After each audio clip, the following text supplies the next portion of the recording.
Queridos, com muita alegria, quero saudar a todos com a paz do Senhor. Amém. Quero aproveitar que os irmãos estão sobre os pés para ler o texto, o qual eu quero tomar base.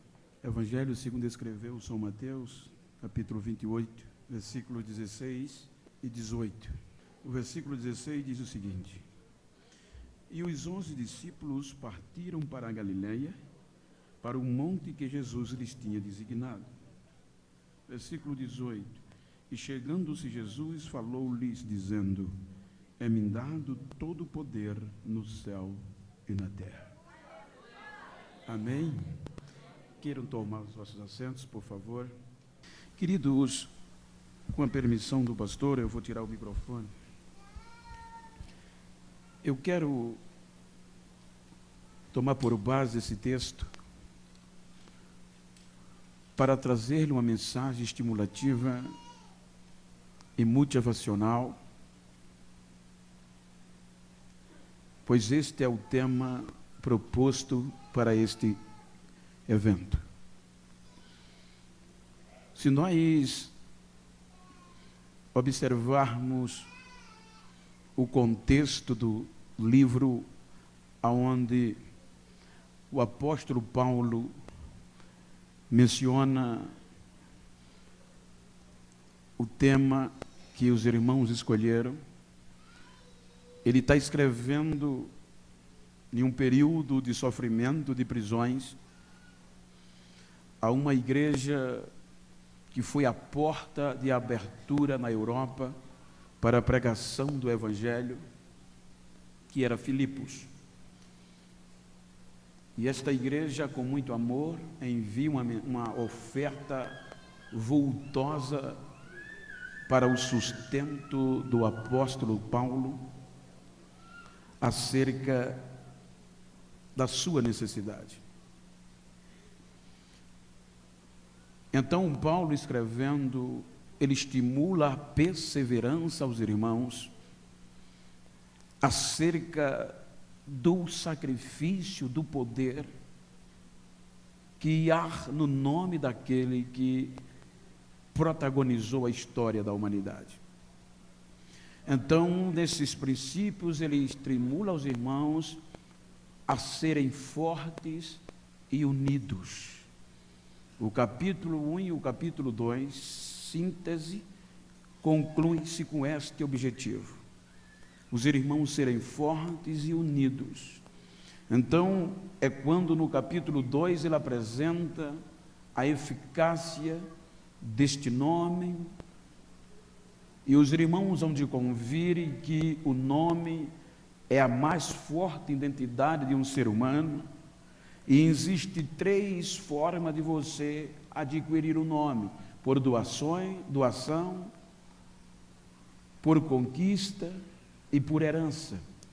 Então, a Bíblia mostra que dentre esses 3, Jesus conseguiu todos. Então, eu quero falar-lhes sobre geração da Galileia. Diga comigo, geração da Galileia. Quando nós observamos o contexto, os irmãos vão de convir que no contexto de Israel havia 3 tipos de unções que sobressaía, que sobressaía acerca de unção, que era profética, real e sacerdotal. Esses 3 tipos de unção era o que predominava, porque a palavra Cristo vem do latim ungido ou consagrado, é o mesmo que Messias no hebraico. Então os irmãos vão de convir que desde que Israel voltou do cativeiro, ou foi ao cativeiro, o último rei, a última monarquia no contexto de Israel terminou com o cativeiro, no contexto humano. Quando Israel volta do cativeiro, Israel já não é mais o mesmo. E daqui para frente, os irmãos não vê mais monarquia. Os irmãos não observam reis sendo ungidos para Israel. Então, com o passar do tempo, em um período pós-cativeiro, os irmãos hão de convir que Israel continuou sendo subalterno a nações circunvizinhas, ao ponto que no período intestamentário, que é o período cerca de 400 anos, num período, então vem os maiores impérios predominando sobre o povo de Deus na Palestina, o grego macedônio e posteriormente os romanos.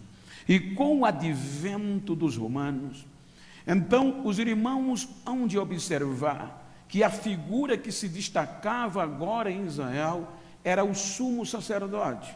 Ele era a figura central em todos os aspectos religioso e público. Então tudo girava em torno dele. Com o advento do Império Romano, os irmãos percebem na história e nas entrelinhas da Bíblia que o templo levantado pelos judeus pós-cativeiro não era estas coisas exuberantes como o de Salomão, mas agora com o advento do Império Romano predominando, então como o sacerdote virou uma figura extraordinária, tanto no contexto religioso e político, então Herodes, para ganhar popularidade entre os judeus, ele restaura o templo, e o templo agora de Herodes reconstruído se torna uma beleza que chamava a atenção de todos. Então, com isso, o poder político imperial começou predominando. Então, agora o sacerdote fazia tudo para agradar o império e não perder o cargo. Então, tudo ia se degradando em um contexto pejorativo, a ponto que haviam esquecido o que os salmos, o que a lei, o que os profetas falava deste ungido, deste Cristo que havia de vir. Então, como eles predominavam com o advento dos grupos religiosos, como fariseus e tantos outros, os irmãos percebam que como a figura do sumo sacerdote era o centro, então todas as outras hierarquias estavam em torno dele. Diz o contexto histórico que os sacerdotes que não tinham regalia, que não tinham os privilégios que os sumos sacerdotes tinham, e que também eles não tinham uma remuneração palpável e bem estabilizada, então alguns deles, como também levitas, eles trabalhavam em porta do templo, e alguns deles vinha ter a opção de se tornar doutor, de se tornar escribas, mas tudo em torno do sumo sacerdote, porque cada um tinha medo, mesmo sendo consagrado em turnos, mas tudo geria em torno deste homem. Então ele se torna a figura central, e com isso, com o advento do império, com aquele jeitinho de agradar, com aquele medo de perder o cargo, o contexto foi se deteriorando religioso, e agora já não era mais o Israel de antes, porque agora o povo começa a esfriar, o povo começa a viver debaixo de regras, debaixo de observações extraídas da lei por estes sacerdotes que se tornavam escribas, a fim de agradar, a fim de favorecer os seus próprios princípios, ou seja, começaram a viver uma ortodoxia morta, um princípio que não tinha vida, um princípio que não trazia esperança. Eles começaram a viver de aparência. Então foi neste contexto de deterioração que a Bíblia diz que Jesus entra, que Deus agora exalta Jesus e Jesus vem. Quando Jesus vem, os irmãos hão de convir que é esta coragem, é este desafio, é este embate que até aqui ninguém queria aceitar, e quem aceitou foi vencido. É aqui que Paulo enaltece a coragem e a ousadia deste Jesus, porque nenhum dos anjos se atreve e nenhum ser humano conseguiu. É por isso que ele diz que Jesus, ele não usurpou, ele não usou o direito de ser Deus, mas ele se humilhou a si mesmo. Porém, para enfrentar o embate, ele sabia que em tudo ia ser provado, que em tudo ia ser perseguido, rejeitado, mas ele aceita. Veja que quando Cristo entra no cenário, o que é interessante é que depois que ele é batizado nas águas por João Batista, a sequência continua. A Bíblia diz que ele agora é cheio do Espírito Santo e é conduzido ao deserto para ser tentado por Satanás 40 dias e 40 noites. Então ele é tentado e agora ele vence, e quando ele vence o primeiro embate, ele nocauteia já aqui Satanás, e quando ele vence, ele sabia que iria começar o maior desafio, ou seja, ele ia enfrentar um poder religioso, o poder político e o poder ideológico. Ele sabia que precisava formar um grupo que acreditasse que ele era o Cristo, o enviado, o ungido, e neste nome ia ter segurança. Então ele não procura qualquer um. Os irmãos percebam que pela lógica tinha que ser os escribas, tinha que ser pessoas eloquentes, dotadas, mas a Bíblia diz que ele vem para Galileia, aonde fora criado, e é justamente aqui que começa ele formar uma geração para impactar, para que depois dele tivesse capacidade de implementar, de continuar convencendo a todos, enfrentando o diabo, convicto que o nome dele era o nome sobre todos os nomes. Então o que é que ele faz? Ele vai formar uma geração destemida, uma geração rejeitada, uma geração improvável. Ou seja, vejam que ele começa pela Galileia. Então, pela Galileia, ele começa o seu ministério. E o interessante é que, se nós olharmos o contexto histórico, a história e a Bíblia nos mostra que a Galileia, geograficamente, ela está no norte da Palestina, enquanto que no sul está a elite, a Judeia. Então a Judeia, aonde estava os sacerdotes, predominavam a sede da elite, menosprezava a Galileia, a ponto de chamá-los de malditos. Por quê? Porque desde o Antigo Testamento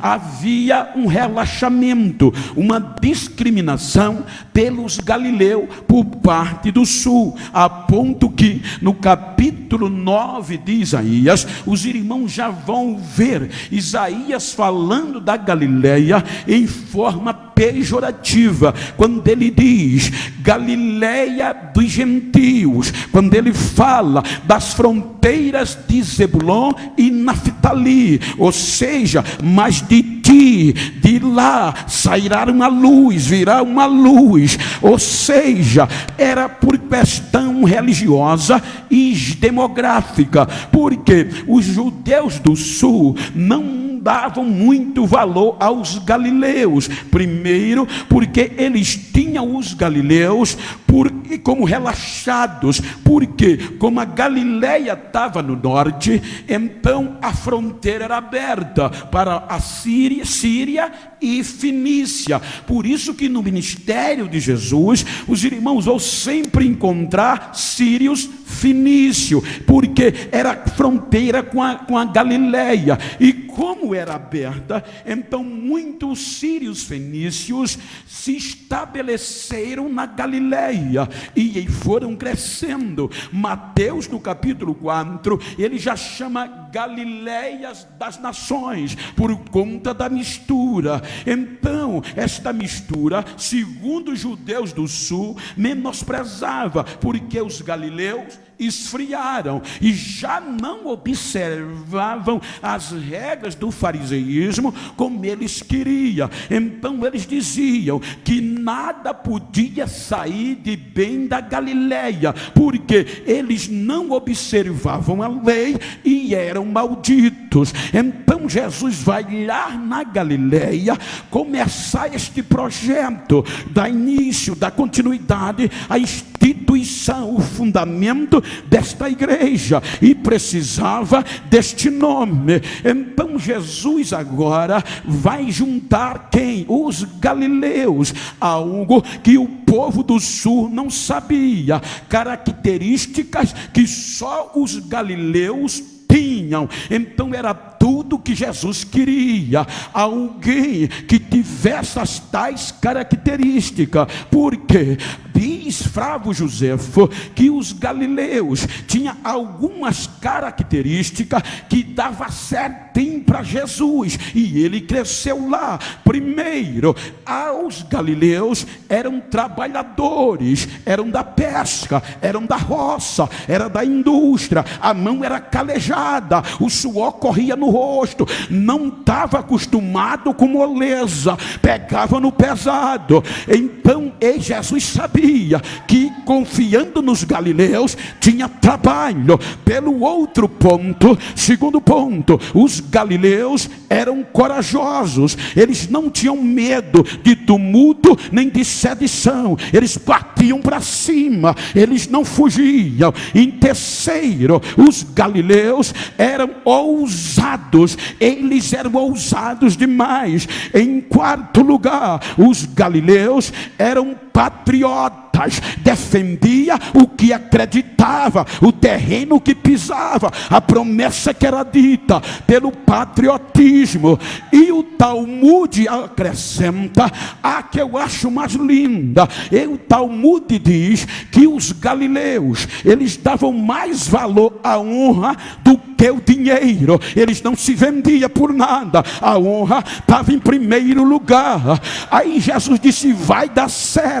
Veja que dos 12 discípulos de Jesus, 11 eram da Galileia, e o único que não era Judas, e ele se vendeu. Mas os 11 não se venderam, continuaram do mesmo jeito. Aí agora Jesus vai chamando o pescador, vai chamando o cortador de bananeira, vai chamando o fazedor de tijolo, servente de pedreiro, mas da Galileia. Ele junta e diz: agora vai dar certo, agora eu vou mostrar a eles quem sou eu. Pode observar que o primeiro milagre que Jesus impregnou no coração dos discípulos, porque tem vez, irmãos, que palavra só não resolve, precisa ter algo mais. Aí Jesus vai, e lá em Caná da Galileia, um pequeno pequeno vilarejo é convidado para um casamento. Ele chama os discípulos e diz: vamos lá. Paciente, entrou na festa, esperou a festa rolar, não saiu antes do fim. Quando o fim estava chegando, disseram: faltou vinho. Então ele caladinho: tragam-me as taças de ouro, traga-me aí, encham de água. E a Bíblia diz que ele transforma água em vinho. E o mestre Sala ainda diz ao dono da casa: como é que você pode fazer isto? O melhor vinho você deixou para o final, o melhor. Aí a Bíblia diz que quando os discípulos viram isso, acreditaram que ele era o Messias, que ele era o ungido, era o Cristo.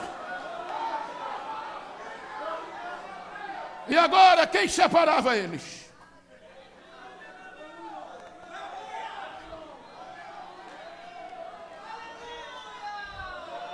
A notícia vai se espalhando. A Bíblia diz: o que ele fez vai soando pela circunvizinhança de El. Aí João, na sequência escrita, João diz que ele desce para Cafarnaum. E Cafarnaum também era Galileia. As três principais cidades: Nazaré, Galileia e Tiberíades. Eram as principais cidades. Então ele desce para Cafarnaum e os discípulos atrás. Então quando ele sai de Cafarnaum, aí João diz que era a festa da Páscoa em Jerusalém. Ele sai do norte para o sul, onde era rejeitado pelo contexto religioso e pelo contexto acadêmico. Porém, a notícia, a fama chega primeiro do que ele em Jerusalém. O nome chega na frente. Está vindo aí um Jesus de Nazaré. O sul conhecia como Jesus de Nazaré, não era o Messias, mas os discípulos diziam: Jesus, o Cristo, é ele, não vai ter outro, este é o nome, este vai ser o nome. Ele vem. Por onde ele passa, gente, ele vai dando esperança a quem não tem. O sistema estava morto. Não tinha um nome. E o interessante é que a fama vai chegando. E por onde ele passava, aonde ele ia chegar, as aldeias iam ficando vazias. Porque o povo corria para encontrá-lo, para conhecê-lo. E isto aqui era importante demais. Quando você vê dizendo, quando você lê, que quando Marta soube que ele vinha, ela saiu da aldeia. Quando ele foi entrando em Jerusalém, o povo saiu antes dele entrar para colocar ramo. E outras passagens, quando ele encontra Bartimeu com a multidão fora de Jericó, isso tinha uma contundência terrível. Por exemplo, Genival Bento, vim pregar em Taboão da Serra. Vocês souberam. Então, se fosse no antigo lá, se fosse no começo desta época, então vocês, querendo me honrar, saíam daqui de Taboão e iam me encontrar fora de Taboão. Quanto mais longe vocês fossem, mais eu era honrado. Por exemplo, vocês saíam 300 metros e iam me encontrar. Eu sabia que vocês me honraram. Se o pastor Edson fosse para Maceió, eu reuniria o meu povo e saía da minha terra 1000 quilômetros. Isso queria dizer que ele é mais honrado do que eu. Então, quando Jesus partiu do norte para o sul, por onde ele ia chegando, a notícia chegava primeiro, o povo já vinha atrás e não queria mais voltar para casa, já ia a multidão seguindo ele, honrando ele cada vez mais. Veja que quando ele chega em Jerusalém, ele não aguenta, porque quando ele chega em Jerusalém, era Páscoa. E o que é que o povo fez?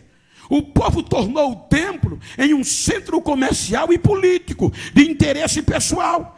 Então, quando ele vai chegando no templo, nos arredores do templo, o que é que tem lá? Tinha nego vendendo boi, tinha nego comercializando jumento, tinha nego vendendo pombo, tinha nego fazendo uma casa de comércio, fazendo uma ceasa lá dentro. Aí quando ele vem, e quem vem com ele? Patriota, Galileu, que não tinha medo de partir para cima. Então ele já prepara um chicote, e quando chega, já vai virando mesa, já vai dando lapada de jumento, já vai abrindo gaiola, e ainda diz: a casa do meu pai é casa de oração, e vocês estão fazendo dela covil de lobo, covil de ladrão. Aqui é diferente.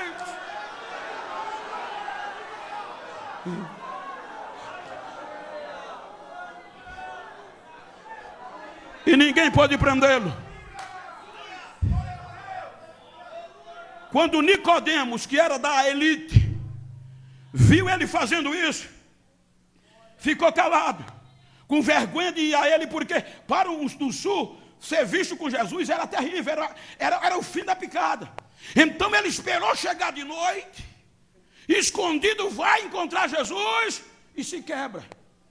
Senhor, eu sei que tu és mestre, e tu é vindo de Deus, porque ninguém faz os sinais que o Senhor faz se Deus não for com ele. Aí Jesus dá-lhe uma lição de arrebentar, deixa ele molinho. Aí você vai continuando, chega no capítulo 7 de João, aí você vê que era a festa do Pentecoste. Então na festa do Pentecoste ele foi mais ousado. Na festa do Pentecoste, não, perdão, na festa dos tabernáculos. Quando chega na festa do tabernáculo, aí a Bíblia diz que ele vai, chega e fica pregando. Ele não entra no santuário, ele fica pregando em redor do templo, e o povo admirado: eis que surgiu um profeta, eis que este é o Messias esperado. E o tumulto ia crescendo, e o povo lá dentro revoltado, porque agora Jesus tornou-se uma ameaça para a mamada sacerdotal. Jesus tornou uma ameaça para quem vivia comendo de graça do poder político de Roma e queria misturar as coisas. Aí agora Jesus chega no último dia da festa, entra no santuário e se põe de pé e ainda grita: aquele que tem sede, vem a mim e beba, porque todo aquele que beber da água que eu der esfluirá do seu ventre rios de água vivas. Aí disseram: prenda ele. Mas ninguém botou a mão nele. O que é que vai fazer, pastor? Ele saiu com os discípulos e ficou em Jerusalém. Aí as autoridades disseram aos soldados, pegaram o soldado do templo e disseram: vão e pegue ele, traga ele preso. Os soldados foram e chegaram sem ninguém. Quando os soldados chegaram diante do sumo sacerdote sem Jesus, aí perguntaram a eles: por que vocês não trouxeram ele? Aí os soldados, olhando para o sumo sacerdote, disse: ninguém. A gente nunca viu um homem falar como aquele homem fala. Aí eles perguntam: vocês também foram enganados por ele? Diga-nos se converteu algum fariseu ou algum dos principais.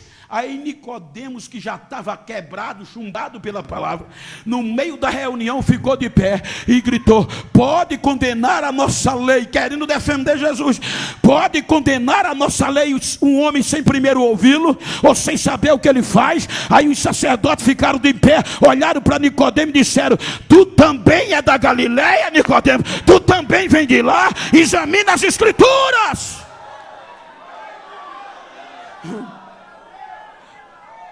E agora, gente,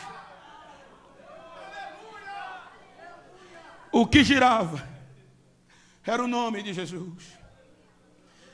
O que se falava era o nome de Jesus. Agora ninguém estava acostumado. Onde ele passava, o cego voltava a ver. Onde ele passava, o surdo voltava a ouvir. O coxo se levantava e o morto ressuscitava. Então isso foi se espalhando de uma forma surpreendente e poderosa, a ponto de que os discípulos vendo, discípulos continuando a ver tudo o que Jesus faz. Então foi por conta destes pormenores que levaram Jesus à cruz. Quando levaram Jesus à cruz, é aqui que Paulo fala que ele suportou o opróbrio, a vergonha pública, e não abriu mão. Ele foi fiel até a morte, e a morte morte de cruz. E aí vem a recompensa. Quando levam Jesus à cruz, os irmãos hão de convir que o caos se estabeleceu em Jerusalém e a adjacência, porque o plano foi bem arquitetado. Vamos matá-lo, vamos machucá-lo, vamos humilhá-lo, vamos mostrar que ele não é nada, para que os discípulos vejam e parem e desistam e não continuem. Então, quando mataram Jesus, fizeram tudo segundo eles queriam, humilharam o máximo que ele podia, a ponto que os discípulos disseram: vamos para casa. Desanimaram, não acreditaram. Jesus morre. Veja que no primeiro dia sem Jesus houve desespero, porque os discípulos de Emaús esperaram em Jerusalém o primeiro dia, o segundo dia e nada. Na noite do segundo dia eles prepararam a mala: vamos voltar para Galileia. A gente pensava que era ele, mas nos enganamos. Pensávamos que ele ia redimir Israel, mas não era ele não. Pedro já tinha negado 3 vezes. Disseram naquela noite da prisão: tu és da Galileia. Pedro disse: não sou, mas tu fala como ele, mas eu não conheço ele. Mas você a tua voz diz quem você é. Isso implica dizer, meu filho, que quem é da Galileia não pode se esconder. Quem que é da Galileia não adianta disfarçar, não. Você pode se esconder atrás de uma barba, você pode se esconder atrás de uma maquiagem, você pode se esconder atrás de uma gravata, mas aonde você chegar, a tua cara vai dizer: ele é belemita, ele é da Galileia, ele é assembleano. Não dá para se esconder.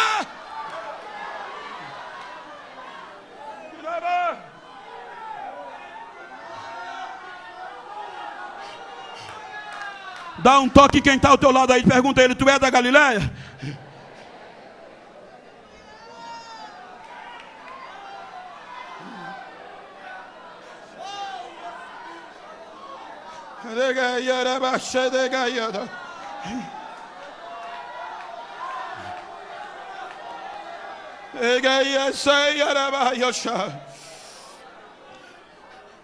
Não dá para disfarçar, filho.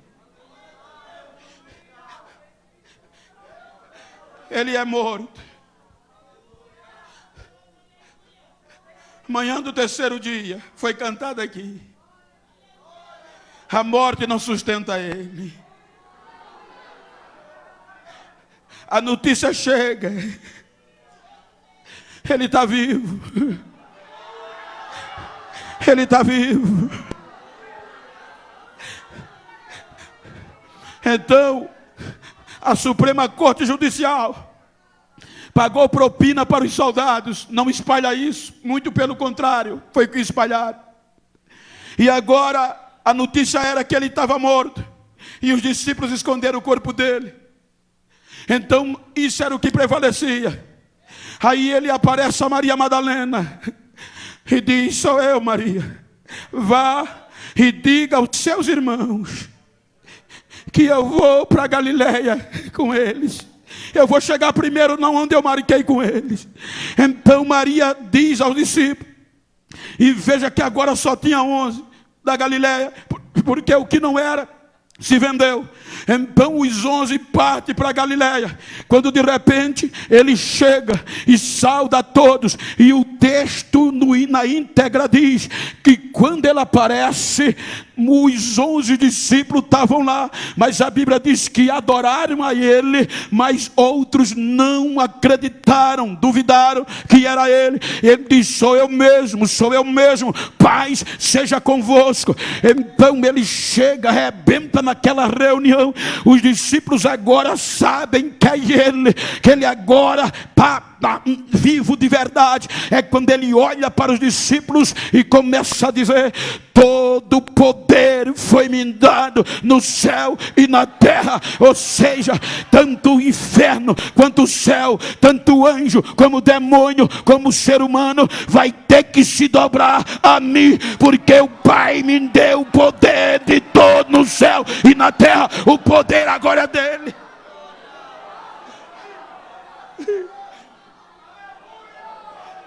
Fazem o quê? 40 dias. ele passa com os galileus, ensinando acerca do reino. Vocês vão ser minhas testemunhas. Você pode olhar no Novo Testamento, tanto Paulo como os outros. O maior desafio deles era mostrar que Jesus era o Cristo e que ressuscitou. O maior desafio era esse, a mensagem era essa. Não tinha outra mensagem a não ser mostrar que ele era o Cristo e que ressuscitou, estava vivo. Então ele vai aos céus. E com 10 dias depois vem o Espírito Santo. Agora o Espírito Santo sacode quem? Enche quem? Você pode olhar em Atos dos Apóstolos, que eles acreditaram, porque Jesus disse: não saiam de Jerusalém, até que esperem a promessa do Pai, que há de vir sobre vós. Eles esperaram. Quando o Espírito Santo desce, ele desce aonde, gente? Ele enche quem? Veja o que o texto diz. Quando línguas repartidas como de fogo. Quando o Espírito Santo revolucionou aquela geração, para continuar falando nesse nome. Quando os do sul viram, o que é que eles dizem? Não são eles todos galileus? E como nós estamos ouvindo eles falar na nossa própria língua? Tem alguma coisa diferente ali. Quando chegaram lá, os galileus estavam pegando fogo. Pedro prega e quase 3.000 almas aceitam Jesus naquele dia. Acredita que esse era o nome sobre todos os nomes. Eles acreditam nesse nome. E agora ninguém sustenta mais eles. No outro culto foi para quase 5.000. Agora imagina, agora já não era mais só Galileu. Os galileus estavam fazendo novos discípulos. Imagina cerca de 8.000 crentes pegando fogo dentro de Jerusalém. Jerusalém tinha cerca de 25.000 habitantes. E por ocasião da festa tinha quase 100.000 pessoas. Agora 8.000 crentes tocando fogo em Jerusalém. De um lado ao outro o fogo caía, o fogo pegava e o sistema ficava doido. E qual era o segredo? O nome de Jesus. É no nome de Jesus. É o nome de Jesus. Veja o que causava medo. O que predominava não era a fama de pregador. Veja que a alta cúpula chamou Pedro e João e fizeram uma pergunta: em nome de quem vocês operam esse milagre? Sabendo que iam ser presos, sabendo que iam ser chicoteados, eles não puderam negar: em nome de Jesus de Nazaré. Aqueles que vocês mataram, mas o Pai ressuscitou ele no terceiro dia, e ele está vivo e está vivo para todo sempre. Ninguém para. Então chicoteia eles e joga na prisão. Prenderam eles, jogaram na prisão, chicotearam eles. Mas no outro dia eles já estavam na rua, o sangue correndo, a dor batendo, mas eles falando nesse nome.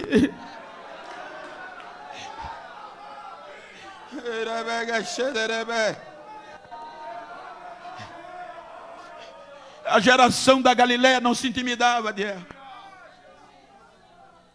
A Bíblia diz que todo dia o número acrescentava dos que eram salvos. O negócio era tão bom que a Bíblia diz que eles viviam unidos e juntos. Aí, como a verdade das prisões não conseguia fazer esse povo parar de falar nesse nome, aí fizeram uma reunião. E na reunião, só top, só alta cúpula. O que é que a gente faz para ocultar esse nome? Já fizemos uma lei que é proibido pregar e ensinar nesse nome, mas isso não resolveu. Eles não param. Já jogamos na prisão e eles não param. A gente tem que pará-lo de falar nesse nome. Aí Gamaliel, um dos doutores, fica de pé e diz: gente, é melhor deixar esse povo para lá. Porque se essa obra for de homem, ela vai se desfazer por ela mesma. Mas se a mão de Deus estiver nessa obra, se for de Deus, vocês estão fritos, vocês não vão conseguir parar.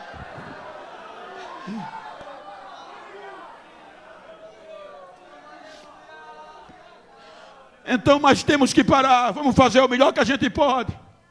O que é que a gente faz? Eles são da Galileia, eles não conhecem bem o hebraico, eles não conhecem a lei, são ignorantes, são malditos. Então vamos pelo conhecimento da lei pará-los, mostrar que esse nome não é real. A função era parar de falar nesse nome. Aí perguntaram: tem alguém entre nós? Vocês têm alguém bom de lei, de Bíblia, de conhecimento? Aí Gamaliel diz: eu tenho um menino muito bom. Traz o currículo dele.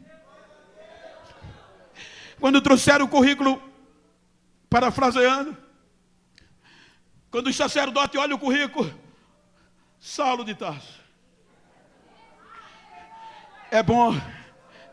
Conhece o mundo grego, conhece o mundo judaico e conhece o mundo romano. Ele tem mais conhecimento, está aqui. Conhece filosofia, conhece poemas gentios, conhece direito e conhece a Bíblia e a lei de Moisés como ninguém. E é aplicado. Qual foi a nota dele? A máxima, 10. Então arrebenta, bota ele para esse povo parar de falar nesse nome. Aí ele arrebenta, gente.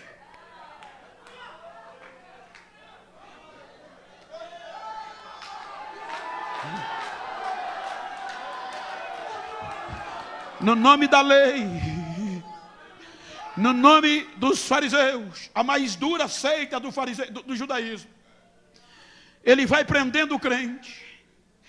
Ele faz crente blasfemar contra Jesus. Mas quando a gente vai para Atos capítulo 26, ele está lá dizendo, já preso diante do rei Agripa.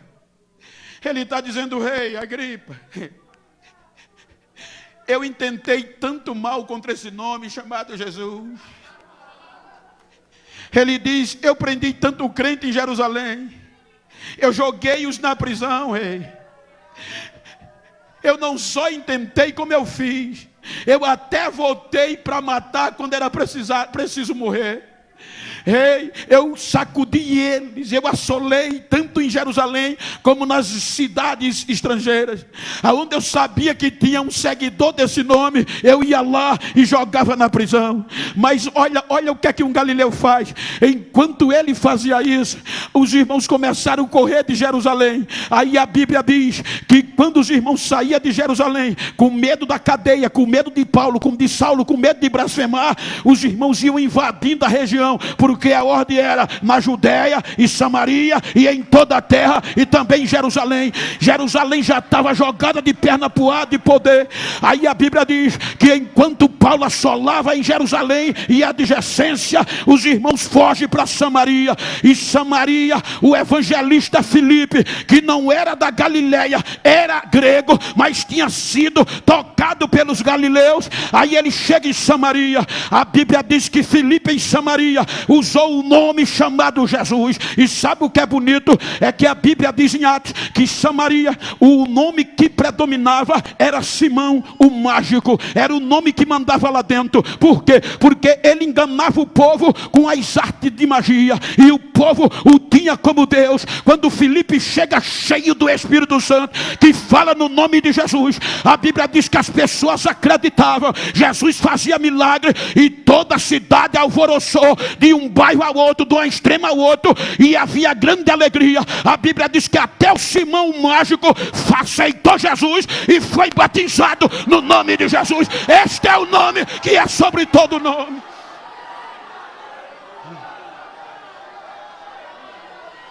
Aí a notícia chega em Jerusalém. A notícia chega em Jerusalém. Samaria está pegando fogo. O nome de Jesus está arrebentando lá. Até Simão está crente agora. Até o mágico está dando glória a ele. Só que eles só são batizados no nome de Jesus e não receberam o Espírito Santo. Filipe era grego. Aí a igreja de Jerusalém disse: vamos mandar 2 galileus para lá. Aí disse: Pedro e João, vão lá. Aí quando Pedro e João chegam em Samaria, pergunta: vocês ainda não conhecem o Espírito Santo? Não receberam? Não. Venham para cá. Estenderam as mãos. E Jesus começou a encher aquele povo do Espírito Santo. O negócio pegou tanto fogo, gente. Foi negócio tão assustador que a Bíblia diz que Simão, o mágico, não queria sair de perto de Filipe. Mas quando um galileu chega, o grego tem que se esconder. Aí agora Filipe se esconde e Pedro e João é quem é a bola da vez. Aí Simão, quando viu aquilo, cheio de nota, cheio de dinheiro, mas tinha muito. E se nós analisarmos, Pedro estava numa pindaíba miserável. Por quê? A igreja em Jerusalém estava vazia. A Bíblia diz: exceto os apóstolos, mas os outros fugiu. Então não tinha cachê em Samaria, não tinha dinheiro no caixa. Ele estava liso, mas cheio de Deus. Aí quando Simão o mágico viu que em nome de Jesus eles faziam aquilo, aí Simão, cheio da nota, chegou para Pedro e disse: quanto tu quer para me dar isso que tu tem? Mas Galileu não se vende, filho. Aí Pedro disse a ele: vai para o inferno, tu e o teu dinheiro. Esse negócio aqui não é por dinheiro, é poder, é no nome de Jesus. Dá um toque quem está ao teu lado, diga: é da Galileia.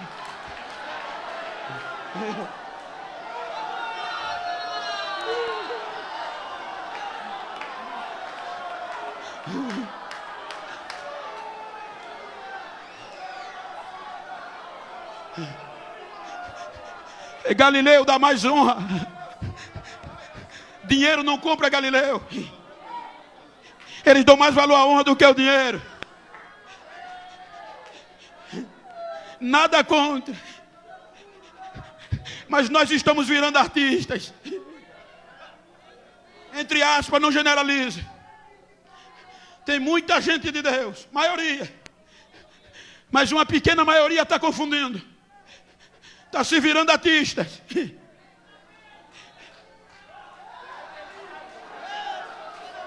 Está se vendendo. Galileu não se vende, filho. A honra está em primeiro lugar. Então diga para esse crente que está ao teu lado: não se venda. Você é da Galileia ou não é?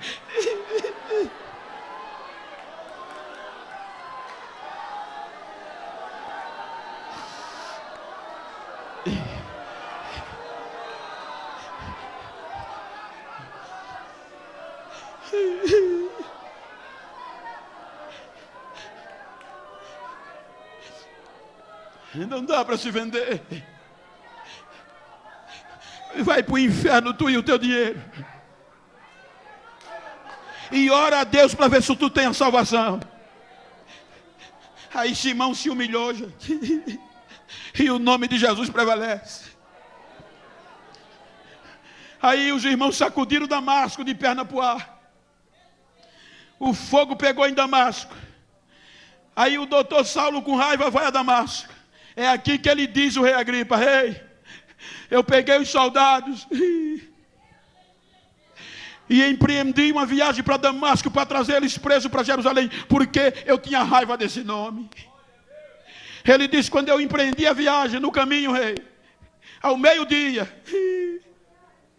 a hora que o sol é mais quente, a hora que o sol está com todo vapor, ele diz: me apareceu uma luz vinda do céu. E essa luz era tão forte que suprimiu a luz do sol. E quando eu vi aquela luz, eu caí por terra, não só eu, mas todos que vinham comigo caíram por terra. E quando eu caí, eu só ouvi uma voz que falou comigo, e falou em língua hebraica, e perguntou: quem tu é? Saulo, Saulo, por que tu me persegues? Ele, assustado, como falou em hebraico, ele sabia que era alguém maior do que ele. Ele já diz: quem tu és, Senhor? Ele grita do céu: eu sou Jesus, ou seja, o meu nome é Jesus. A quem você persegue, o meu nome é Jesus.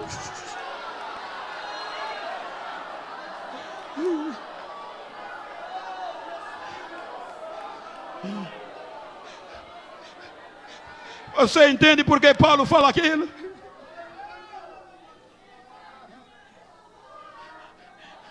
O famoso Paulo não volta mais para Jerusalém, perde a fama,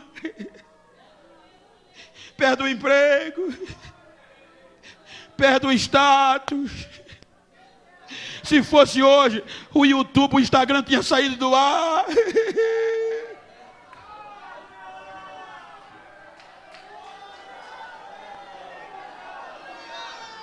E quando a gente vai para a carta dele aos Romanos, no capítulo 1, versículo 16, ele grita: eu não me envergonho, eu não tenho vergonha do Evangelho de Jesus Cristo. É poder de Deus, é poder, é poder, é poder.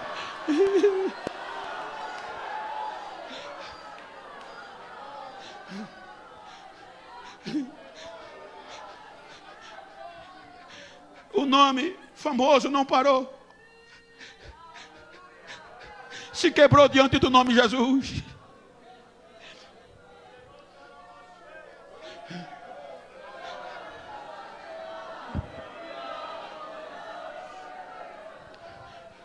Agora os irmãos se tornam inimigos públicos.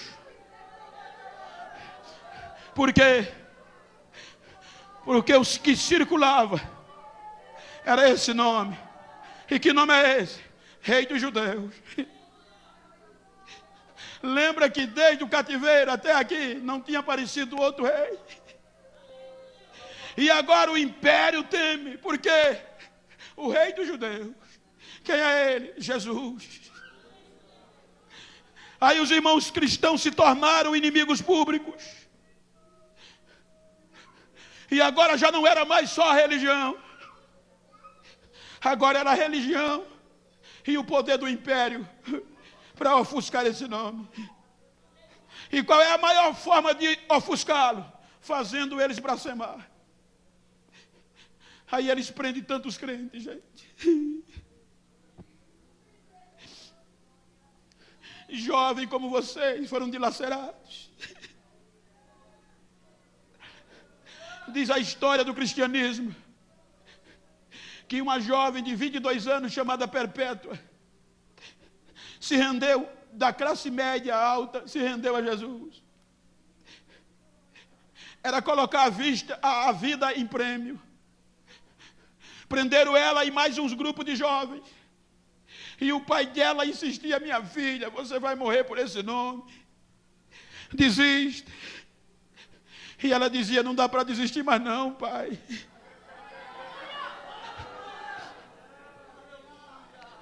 Esse nome é mais forte do que eu. Mas você vai ser dilacerada, não importa, pai. Eu já perdi minha identidade. Insistiram e eles não desistiram. Jovens, amarraram eles numa grade, em um curral de vacas, diz a história, e soltaram aquelas vacas valentes, semiparidas.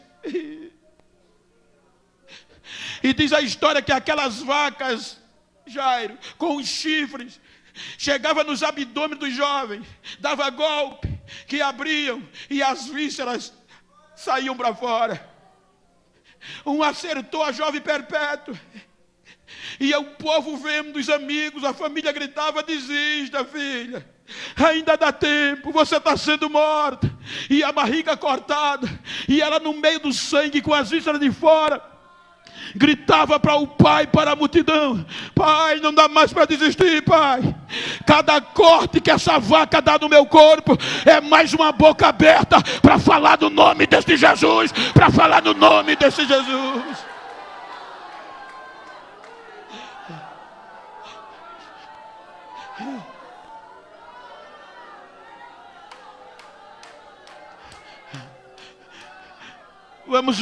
Vamos parar. Vamos fazer a liderança blasfemar.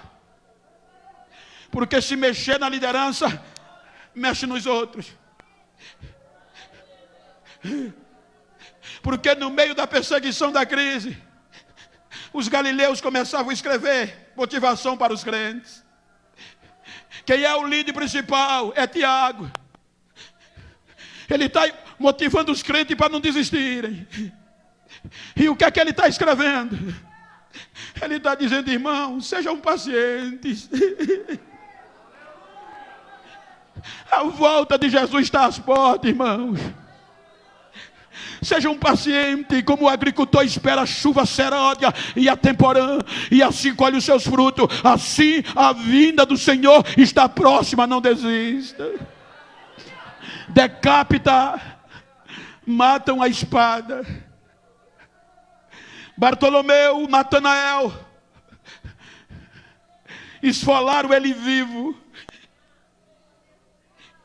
por causa desse nome.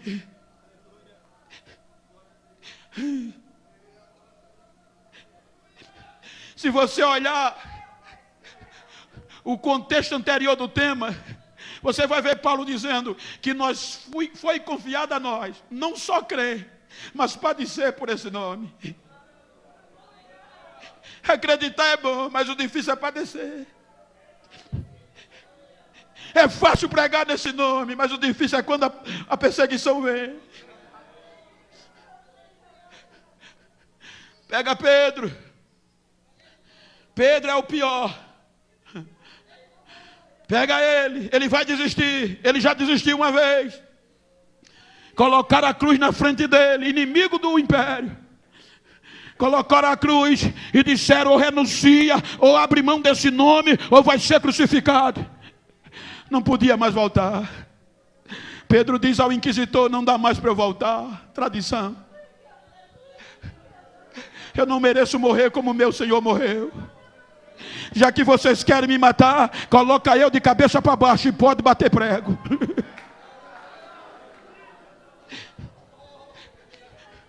Tomé não acreditou. Vai desistir fácil. Não desistiu. Vai ser crucificado. Eu não mereço morrer como ele morreu. Faça a cruz em X e me crucifica em X.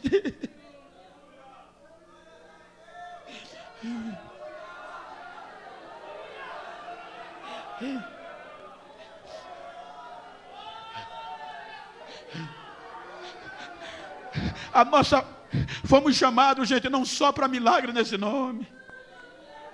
Paulo diz: como também sofrer por ele. Agora Paulo é preso. Por causa de quê? Desse nome. Primeira prisão. Os judeus é quem provoca. A primeira carta que ele escreve é estimulativa. Veja que quando ele escreve esta carta, quem leva é Epafrodito. Epafrodito visita ele na primeira prisão em Roma. E Epafrodito quase morre numa doença. Mas ele escreve a carta aos filipenses, estimulando eles: sejam fortes e unidos. É aí quando ele fala do poder desse nome. Quando ele escreve a primeira carta ao jovem Timóteo, foi a primeira prisão.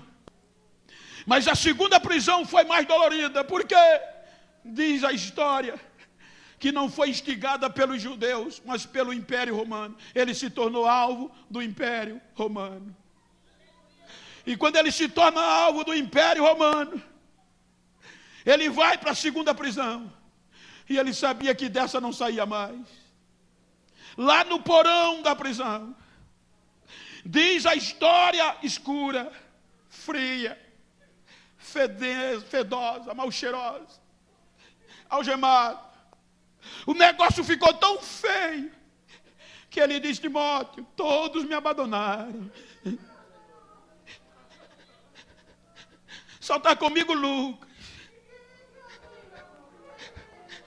E Jesus está comigo, Timóteo. Aí ele começa a estimular Timóteo, o jovem, para não desistir.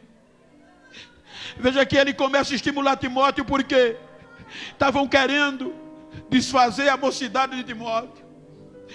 Porque Timóteo pastoreava Éfeso. E Timóteo agora era o pastor de Éfeso. Aí só que tinha 2 crentes desviados na igreja, 2 obreiros, Irmineu e Fileto, está no texto. Que quando Timóteo pregava sobre esse nome, que ele ressuscitou, ia voltar, depois que terminava a reunião, eles reuniam os grupos dele e diziam: esse menino não sabe o que diz, a ressurreição já aconteceu, esse menino tem que sair daqui. Aí Paulo fica sabendo que Timóteo era tímido, medroso e queria voltar. Aí ele começa a escrever a segunda carta, a motivacional. Meu filho, por este motivo eu te escrevo. Desperta o dom de Deus que há em ti, filho. Porque com a imposição das minhas mãos, tu recebeu uma dinamite dentro de você. E este poder não é poder de ter medo, é poder de fortaleza. Ou seja, parte para cima, nada de voltar, parte para cima.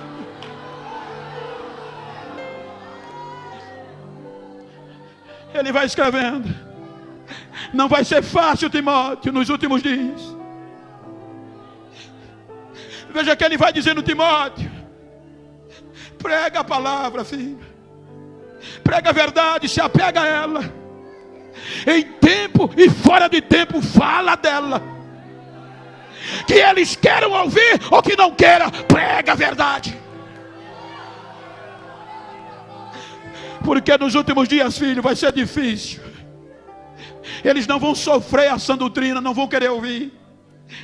Eles vão querer ouvir o que querem. Eles vão querer ouvir aquilo que agrada a eles. E para isso vão amontoar doutores para falar bonito, que agrada a eles. Mas não se venda, meu filho. Não muda. Prega a palavra, meu filho, prega. Diz algumas histórias que nesse momento os soldados chegam na prisão armados para ele desistir. E quando os soldados entram no porão da prisão, que ele estava lá amarrado, algemado, os soldados já vêm gritando: prisioneiro Paulo, a sua hora chegou, ou renuncia ou vai ser decapitado. Ele não para de escrever. Ele continua escrevendo: meu filho, a minha hora chegou. A minha partida está próxima. Eu estou sendo oferecido por aspersão de sangue, Timóteo. Mas eu combati um bom combate. Eu acabei a carreira. Eu guardei a fé, Timóteo.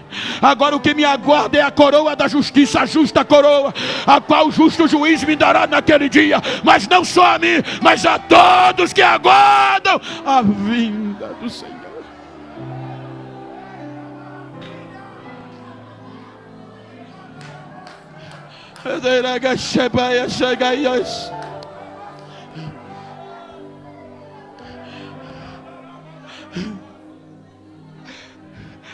Falta um. Ainda tem um vivo. E o que é que ele está fazendo? Está escrevendo às igrejas. O que é que ele está escrevendo? Jovem, eu estou escrevendo para dizer que vocês são fortes. Vocês já venceram o maligno. Tenham comunhão com os outros, filhos, porque é já a última hora.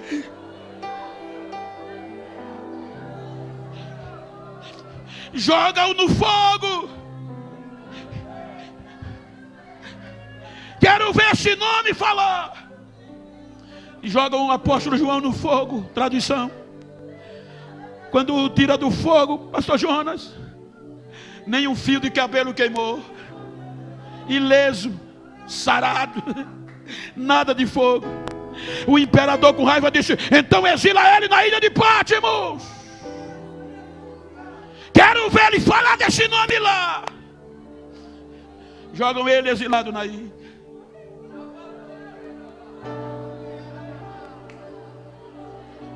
Aí vem Apocalipse. E de onde surgiu Apocalipse? Aí no capítulo 1 você vê lá ele escrevendo. No versículo 9 ele começa dizendo: irmãos. Ele poderia dizer: aqui é o apóstolo, o bispo, o PhD, o bambambá. Não, aqui é João, irmão de vocês, nas aflições. Olha o que é que ele diz: eu estava preso na ilha de Pátimos, por conta da palavra de Deus e do testemunho de Jesus Cristo. Quando no dia do Senhor eu fui arrebatado em espírito, e eu vi uma voz atrás de mim como voz de trombeta. Quando eu me virei para ver quem falava comigo, eu vi 7 castiçais de ouro. E no meio dos 7 castiçais, eu vi um semelhante ao Filho do Homem. O seu cabelo era branco como a lã e a neve. Os seus olhos eram como chama de fogo. O vestido dele era comprido do pescoço aos pés. Os seus pés brilhavam feito latão reluzente. E quando ele falava comigo, dava para ver, na altura do peito tinha um cinto de ouro. E ele me falava como voz de muitas águas. Ele me disse: João, o que tu vê, tu escreve às igrejas da Ásia. Quando eu ouvi, eu não suportei e eu caí como morto. Quando eu caí, ele me pegou com a mão direita e disse: João, não precisa ter medo. Sou eu, João, sou eu mesmo. Eu sou o princípio, eu sou o fim, João. Eu estou vivo, eu fui morto, mas eu estou vivo. E eu estou vivo para todo sempre. Eu tenho a chave da morte e do inferno. Eu tenho, João. Aí João ali começa a chorar. Capítulo 5 ele disse: eu comecei a chorar, porque ninguém fora achado digno de abrir o livro e nem desatar seus 7 selos. Aí ele disse que um ancião chegou para ele dizendo: João, não precisa mais chorar. Ele disse que quando olhou, viu um feito o cordeiro. E o ancião diz: eis o leão da tribo de Judá. Ele venceu, João. E ele é digno de tomar o livro, de abrir o livro e de desatar seus 7 selos. Quando ele disse, quando o cordeiro o leão em forma de cordeiro tomou o livro da mão do Todo-Poderoso, ele disse que os anciões, ele disse que viu anjos, milhares de milhares, louvando e adorando e dizendo: digno tu és de tomar o livro, de abrir o livro. Ele disse que no céu, no universo, na terra, no inferno, passarinho, todo que tinha fôlego gritava: digno é o cordeiro que foi morto, mas está vivo, reviveu.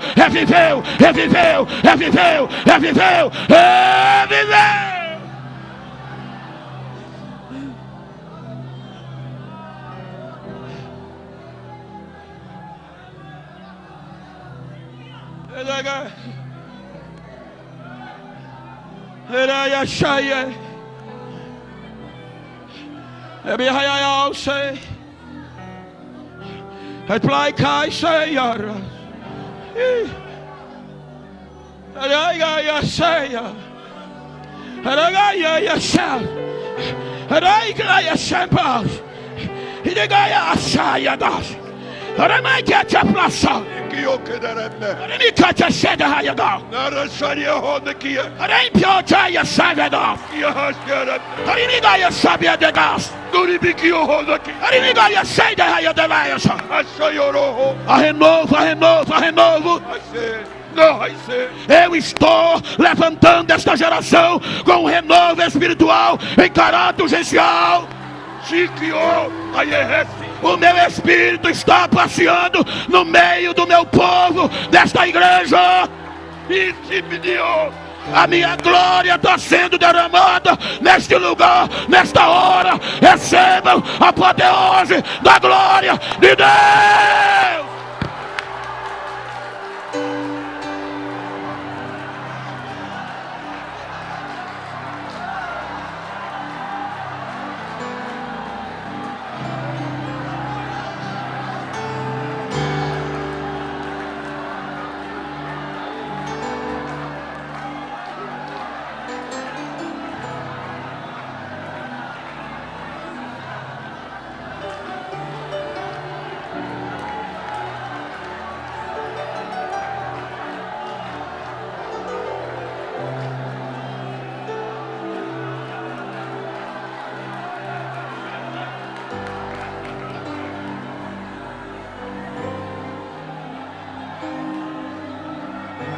Recebe dons espirituais agora, lá na galeria, na nave da igreja. Recebe variedade de língua. Quem não é batizado, seja agora. Começa a falar em língua. Recebe agora. Recebe dom de profecia. Recebe renovo. Recebe a unção, a graça. Recebe agora.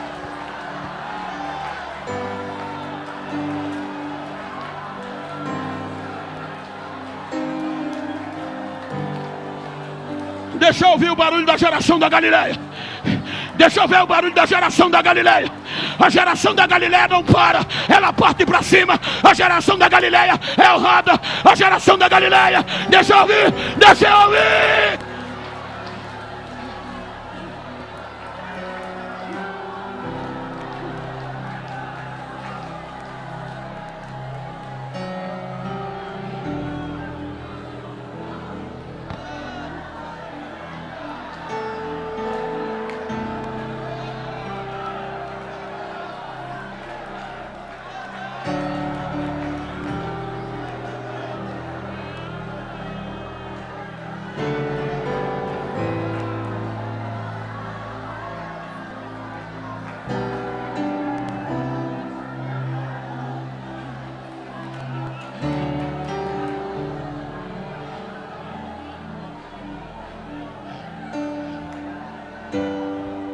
Muitos movimentos tentaram ofuscar esse nome. Cessaonismo, montanismo, pietismo,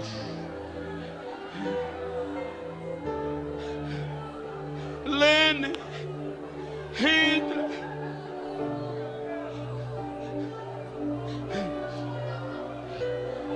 liberalismo teológico. Mas nada superou esse nome.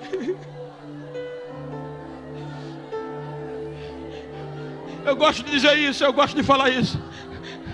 Diga para quem está ao seu lado com toda a força do pulmão, diga: chegou o século 21. Mas olha para ele e diga mais forte: chegou o século 21. Está baixo, diga: chegou o século 21. Diga para ele: agora é o nosso tempo.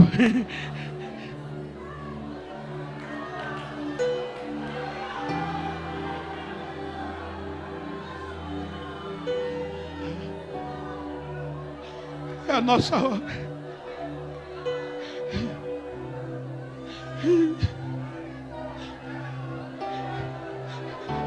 Fomos chamados não só para crer, mas para padecer por Ele. A tônica está aqui. Porque anjos, demônios, todos os joelhos vão ter que se dobrar. Está chegando a hora. Aqueles que te humilharam, aqueles que bateram a porta na tua cara, aqueles que zombaram de ti, naquele dia eles vão ter que engolir o dedão de Jesus na cara deles, dizendo: eu não te conheço. Naquele dia não vai ter grande nem pequeno. Mas qual é a boa notícia? A igreja estará com Ele naquele dia.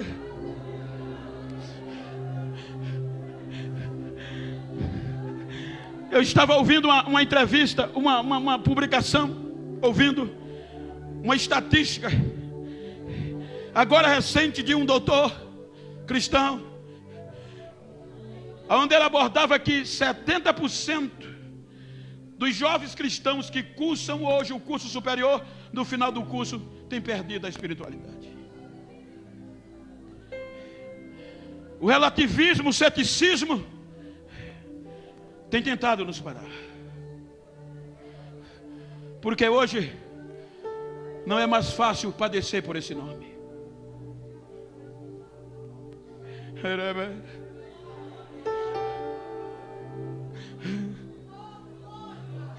Não é fácil.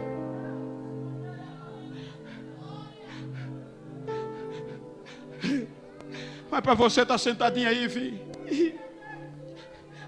para você estar com essa camisa linda, esse fardamento, para você ter essa comodidade de adorar, teve outros que vieram antes de nós que não tiveram.